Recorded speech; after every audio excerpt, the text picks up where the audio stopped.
Authentic manhood is an issue that I'm really a big believer in because we have too many brothers who are in our community who are not actively engaged in terms of being fathers, in terms of being parents, in terms of really leading the way they should lead.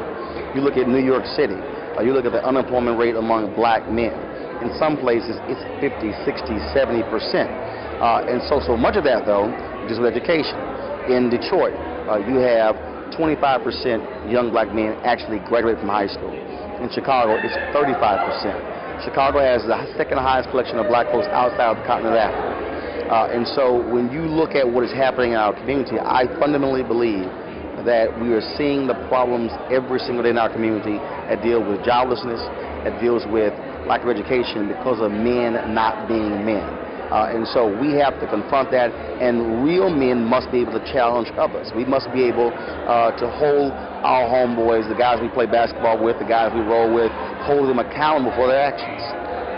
What is it that you'd like us to do as an individual to change all of these problems that you've raised? Well, first of all, one person cannot change everything. And so what I did in our session, What's Next, was ask people to say, what's the one issue that you care about, that you want to focus on for the next 365 days? Because what happens is we sit in these forums and we talk about this problem and that problem, and then 5, 10, 15, 20 different problems.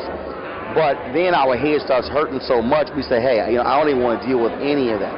So my deal is just pick one. Pick one issue that you care about and say, I'm going to focus on that one issue for the next year.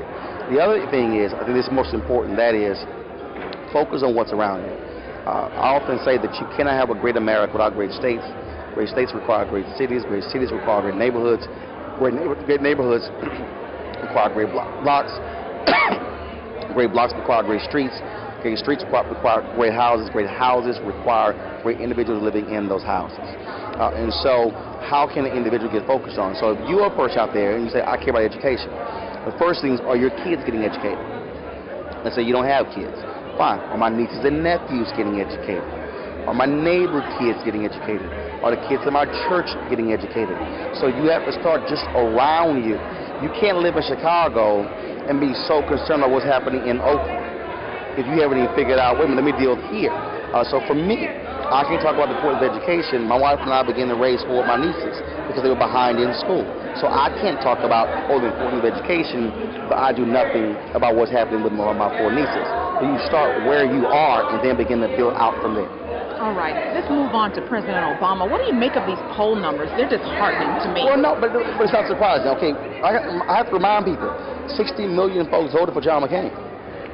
So it's not like those folks left the country after the election. So you're going to have those level of critics.